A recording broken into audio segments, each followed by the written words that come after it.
Good morning and welcome back. This is Brad Perlin, your host on Vermont Viewpoint here at WDEV. We had a great morning with Zen Barn, with Drew Angus coming to Zen Barn and Dan Murphy, the music producer, talking about that. And then Elliot Greenblatt helps us with Fraud Watch. And now we have the sweetest segment we could possibly have. We're going to be all maple. Got Mark Esselhard is with us from Maple Research, from the extension, UVM extension. And joining Mark is, for the first time on the show, Joanna Yes. Joanna Haas. So welcome to both of you. Thank you. Thanks for having us. Yeah, so Mark, you've been on in the past. We've talked about not only Maple, but the Elmore store. And the last time you were on, you were tricking me with some samples of some syrup that wasn't quite ready for prime time. And I was amazed by that, because usually what comes through the bottle is perfect.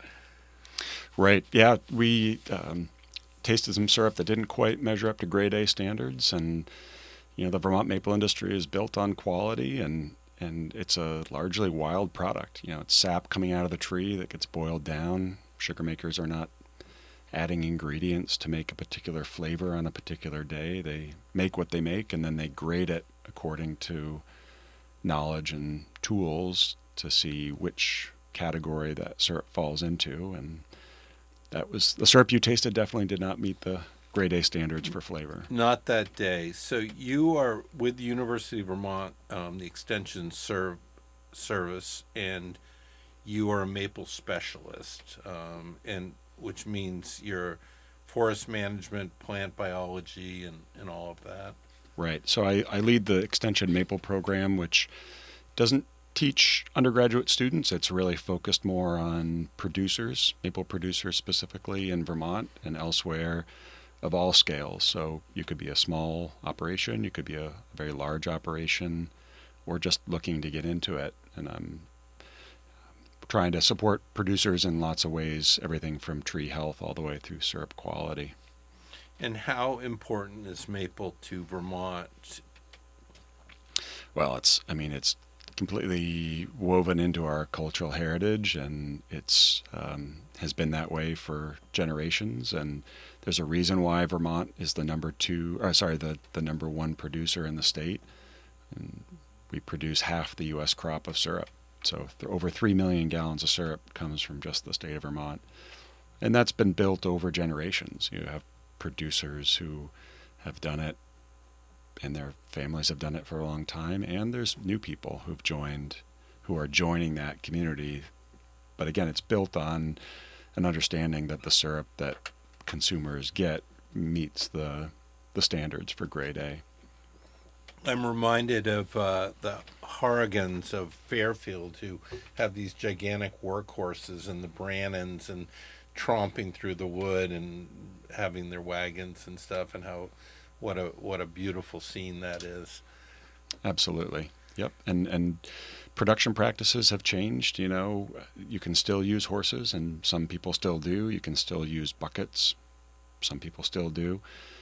But I sort of think about it in terms of dairy. You can still milk a cow by hand, but a lot of operations have moved to a little more technologically advanced.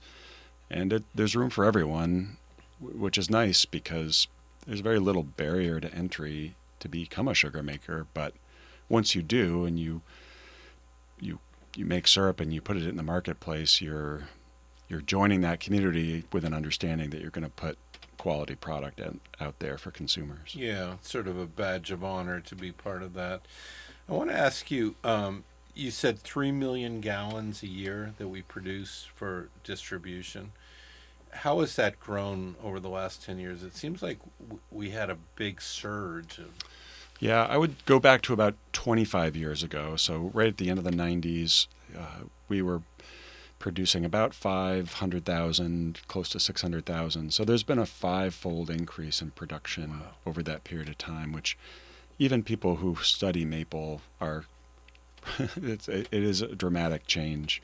a lot of that growth has been on operations that are selling not directly to consumers, but are selling in a barrel to another business that then blend and put the product out in the marketplace. So there's been a big growth in the bulk market for sure. So, Joanna, you're a food scientist and you're joining the maple world. What will you be doing? Yeah, so I am a new member of the extension program. And basically, I was hired on due to a new grant that we received from the Leahy Institute for World Partnerships. The grant itself was established to make a quality testing lab. So Mark scoured around and he found me. I had just actually moved here from the West Coast. And I do have a varied background in food science. So basically, the testing lab is going to be testing for the four main attributes of maple syrup. That is color, clarity, density, and flavor. And together with Mark, we're going to go through and receive samples from sugar producers. And we're going to grade them. Now, this isn't going to be a legally binding thing, right? Like, we're just doing this to help sugar producers, right? So we're actually a support for that. So, yeah. And will you recognize the producers who go through you with some acknowledgement that they've been tested? No, the feedback they'll get a report on each of the samples they submit, and we'll give them information on how each of those four standards scored. Yeah. But it's not necessarily a marketing thing. It's really just almost a little bit like a soil test, where you send samples in, you get feedback, and then you make adjustments. Yeah. So perhaps 3 of the 4 attributes are good, but maybe there was an issue with the syrup being a little too dark for what they called it. They'll be able to, along with us helping with technical assistance, figure out where in the process are they seeing that darkening, for example. It could be any of the other attributes as well. So, Joanna, it's not just raw sap going to the boiler. There are things that they do during production that can make the syrup better. I don't know if I would use the word better. Yeah. Because a lot of the producers are smaller operations, there's a lot of things that can sometimes just be out of their control. Sometimes you might have scorch, which is kind of like a burnt flavor, and that just may be due to over boiling the syrup during production. That's just one example of something that can happen. It doesn't necessarily mean that the producers don't know what they're doing, but a lot of the times Mark and I will be able to troubleshoot exactly where things are going wrong in production, since it's always such a smaller operation. Another arm of that is going to be working with maybe some of these larger co-packers. So a lot of the times these smaller producers will send in barrels to these larger co-packers. And so that will also be another kind of way that we're helping to make sure that the syrup that they're receiving is consistent as well. Yeah.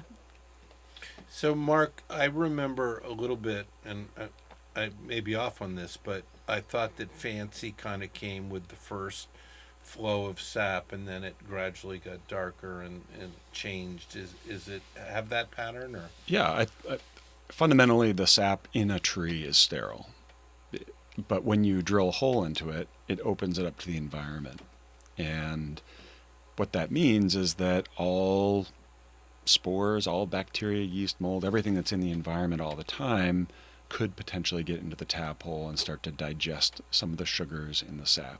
Totally natural process, not a concern really, but it can change the color and sometimes the flavor. A lot of those populations grow faster with increasing temperature. So early in the season, we still have a lot of snow on the ground. Nothing's really going to grow in that tap hole or in the collection tank. Later in the season, snow goes away, start seeing some really warm days and maybe not even freezing nights. Mm-hmm. That sap will start to get cloudy and you tend to make darker syrup. Now, that's if no other technology is used. The industry has evolved quite a bit. A lot of reverse osmosis is being used, and a lot of evaporators are more efficient than ever. So we see in general it's easier to make lighter syrup than ever before. It's still hard. I will never say making syrup is easy, but it's easier than the old days with relatively inefficient evaporators and hard to clean tanks. And do you, Joanna, are you going to be going out into sugar houses at all, or are you real lab oriented? That's a great question. I would hope that, if a sugar maker is wanting help, we identified an issue with any of the four attributes and they want help, Mark. And I will head out there and kind of help them troubleshoot what exactly is going on. I think it's a good experience for me, especially not being from Vermont, right? And also it allows us to act as I guess, like a support or an educational, outlet for these people as well. We are talking with Mark Ezelhard and Joanna Hawes, who are with the University of Vermont Extension Service. We're going to take a short break and come back and talk more about the maple and how they do this testing and how they keep our pancakes and waffles as good as can be here in Vermont. This is Brad Ferlin, Vermont Viewpoint, here at WDEV. Good morning and welcome back. This is Brad Ferlin, your host on Vermont Viewpoint. I'm here with Mark Ezelhard and Joanna Hawes, who are with the University of Vermont Extension Service, and we're talking all maple here. And Mark, start with you. You brought in a lot of, looks like, equipment that tests maple, I guess. Is that right? Yeah, like Joanna said, grade A syrup has to meet the standard in 4 categories. That's color, clarity, density, and flavor. And this has been true for a long time. It's over 100 years that we've had quality standards like this. The technology to measure those 4 attributes has changed a little bit, but the regulations are what they are.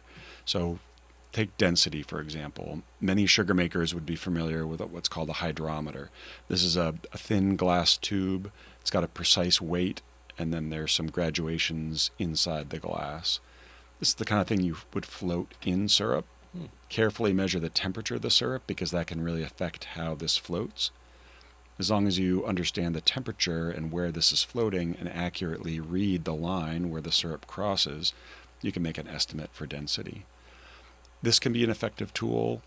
It's not the most precise, and although sugar makers are familiar with them and use them to this day, there are more precise tools. So something like a refractometer, where you use just a little drop of syrup, it measures the way light passes through that drop of syrup and gives you a digital reading for the concentration of sugar. This was more precise. Not a ton of sugar makers use this, but they can both be effective at measuring density. After the fact, not during the boiling. The hydrometers are good because you can handle hot liquid. Yeah. Refractometers can't really tolerate really hot liquid. So, and we do hear from folks say, well, I'm not going to invest $500 in a refractometer. How is that fair? And I tend to talk about it in terms of like speed limits in your car. You know, a state police officer has a very sophisticated radar detector. You have a speedometer. One is much more precise than the other. Ultimately, you're responsible for staying within the speed limit. Not that you have the most precise tool. So you can do effective density grading with a hydrometer. You just have to understand its limitations. And Joanna, the clarity, I'm a little confused on clarity. What does that mean to us? Yeah, so clarity basically, the regulations state that there should not be any suspended solids in maple syrup. So that could be sugar sand, otherwise known as niter. That could be mold. It could be anything. Like you could pack your syrup in something that has some dust or debris in it already. There is no quantitative measure for clarity. So we're not sticking this in an instrument and getting a readout number out.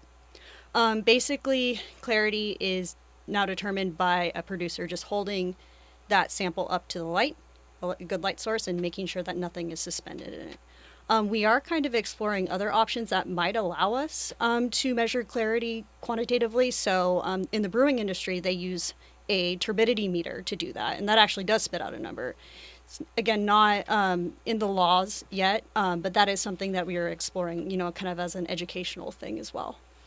And I don't know if it's subjective or not, but help us, Joanna, with color, clarity, density, and flavor from the what I call fancy but delicate to B or whatever it is now. Do all of these change from grade to grade or not? That's a great question. So basically, there's 4 grades. There's Golden Delicate. Mark might have to help me out with this next one. Amber Rich, Dark Strong, or Dark, yeah, no, Dark Robust. Robust, yeah, sorry. And then Very Dark Strong. Yeah. And basically, those grades are determined right now by color. So that's determined by a wavelength of 560 nanometers passing through the syrup and how much of that light is received. So a lighter syrup is going to have more light that travels through, a higher light transmission, as we call it. And a darker syrup is not. And that's actually broken down numerically. So that is actually written in federal and Vermont regulations, and they have values for those. So that's how those grades are determined now. Now, as well as the actual color measurement, which is a value. You have flavor, which is actually based off of judgment and observation. So if you're tasting a golden and it kind of has like very strong, complex notes, you might think to yourself, this doesn't really taste, like a golden, but it still falls within the color range. So you have a little bit of ambiguity there with flavor. Right now we're actually working on a lot of ways to maybe better group these flavors together for each grade as well. So, what types of flavors do you find in a delicate, kind of maybe butterscotch, lighter notes, versus a very dark syrup, which is like more molasses, some slight scorch actually. So yeah, it's a work in progress, kind of dragging that out of that. And Mark, I think I've noticed because I get syrup from various sources, right? A friend brought, they had just boiled up in Fairfield and with wood fire. And it seemed to me that there was a little different taste with the wood fire smoke or something. Would that be possible or not? I mean, I wouldn't say that we have good firm data to tease out the specific differences in flavor. Yeah. Clearly, there are a lot of factors that influence flavor. Location can have some influence, whether or not you concentrate with RO to a high or low amount. If you only boil raw sap, how old the sap is, if perhaps wood versus oil, and then all of those can have interactions as well. So it's difficult to tease out one specific attribute and tie it to a specific production practice or a piece of equipment. I would say that kind of adds to the beauty of what maple is, because it isn't this factory-made, chemically enhanced, preservative-filled product. It's largely a wild product where you boil down raw sap and then you grate it after the fact. It's not like following a recipe to start. Yeah. And demand has been growing, so clearly consumers are drawn to less processed foods in general. Yeah. And the market for maple is growing. We don't produce nearly enough syrup in the U.S. to satisfy demand. We import a lot from Quebec. Yeah. And of course, it has to be labeled appropriately. You can't put Quebec syrup in a jug and call it Vermont syrup. Yeah. But there's room to grow for sure. So, Mark, you have 1,000 members in the Vermont Maple Sugar Makers Association. How are they going to start participating with your new lab? Right. So as Joanna said, this grant was funded through the Leahy Institute for Rural Partnerships. And as part of that application, we had to identify an outside partner. And in this case, it was the Vermont Maple Sugar Makers Association. They're a member organization. They were founded in 1890, I believe, in Morrisville, very old organization. And they have identified quality as a key important issue that needs to be maintained. And so they are going to work with their members to understand that the testing lab is available. And also, in addition to doing the testing, Joanna and I are going to be doing outreach. We're doing Thursday night, we're doing one with the Lamoille County sugar makers to identify the tools and skills needed to accurately grade syrup. So the association is absolutely behind this, and they want to make sure that their members and other producers, even if they're not members, have the most up-to-date skills on grading syrup quality. And having the resource to check and keep the high quality standard. Right, and the grant is paid for up to 4 samples to be submitted for free, so there's no charge to Vermont producers. They can drop them off at extension offices around the state, and we'll get them to our lab. They can drop them off at the Proctor Maple Research Center if they want, or they can ship them to us. We really wanted to lower as many barriers as possible when we start this. Which must be a little tricky keeping the quality in shipping and all that too. So yeah, sugar makers do a lot of shipping. Okay. You know, there's demand around the world for it. You don't want to have too much time to pass between when they fill it and when they submit it. and Lee, Yeah, I got a question for you guys, because almost every bit of syrup that I see produced comes through hundreds of feet of plastic lines, and those lines are there year round, and they all degrade through time. So, is there any testing going on for microplastics, and is anybody noticing like a plasticky sort of texture to maple syrup these days? So it's not any testing that we're doing, but I do know that there's been research done. The equivalent of the Maple Research Center in Quebec has done testing. They identified the very first run of sap that comes out of brand new tubing can sometimes have some residue, but after that it tends to get scoured with frozen sap. And so, yeah, depending on how brand new that tubing is, maybe, but I wouldn't say there's a very deep literature on the topic. I'm surprised to hear you say that the newer lines are the ones that are more likely to leach plastic than the ones that have been used repeatedly. well, thank you for that. So Halloween is coming. We know that. And as a kid, and witches are part of Halloween and brooms and all that, if we didn't fill every part of a waffle with maple syrup, we were told witches would get us. Do you know about that? No, That's a new one for me. that's great. So it worked for me because I love maple syrup. Were you familiar with maple syrup before coming to Vermont? You know, that is a great question. And I say that because a lot of people outside of, New England aren't really familiar with the joys of pure Vermont maple syrup. I actually recently was visiting my family, and I brought pure maple syrup, and their minds were blown. Perfect. So, yeah. We've run out of time. Thank you both. We'll have you back, and we'll have to do some sampling next time. Thanks for being with me. Thanks, Brad. Thank you. Vermont Viewpoint, WDEV. This is Brad Ferlin, your host. Coming up, Guy Page, and then Lee, and then Charlie Papillo at 1 o'clock. 96.1 WDEV FM Warren, FM 96.5 in Barrie, FM 98.3 in Montpelier, and AM 550 WDEV Waterbury, Montpelier.